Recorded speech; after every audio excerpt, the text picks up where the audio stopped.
งานนี้ก็จะอะไรเพื่อตำแหน่งนายกไปอ่ะก็เปิดงานนี้ก็จะขอสวัสดีพ่อแม่พี่น้องวันนี้เป็นในงานมงคลสิริมงคลดีผมมาเปิดงานนี้พระองค์ทุกพระองค์สารวงศ์คำสันสันบราน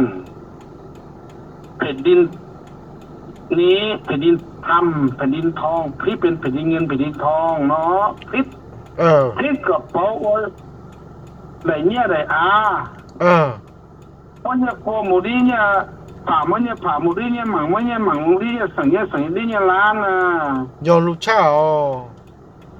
มาค่อยเปิดงานมือถ้าคนตั้งใจฮะก็ให้ลุงน้องจีก็ให้เดี๋ยวเดินนอกกูรอ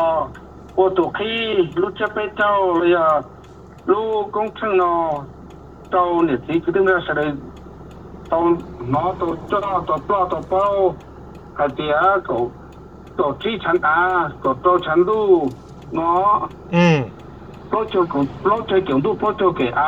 พวกก็มีหัวมีจวนนะเสาเสียเราตัวตุ้มหมดตุ้มเพื่อตัวเจตดีมันเนี่ยหาลงหาตัวเนี่ยมีตัวเราเนี่ยสมมติโอเคหาตัวเราลองที่ปลาบุกก่อนเนี่ยตัวทับตามที่เนี่ยนอกเฉลี่ยได้หูลิสูนะก็ให้เจ้าลูกน้ำมันได้ป่วยก็นึงเกิดแล้วก็เกิดว่าย้อนวันนี้นักว่า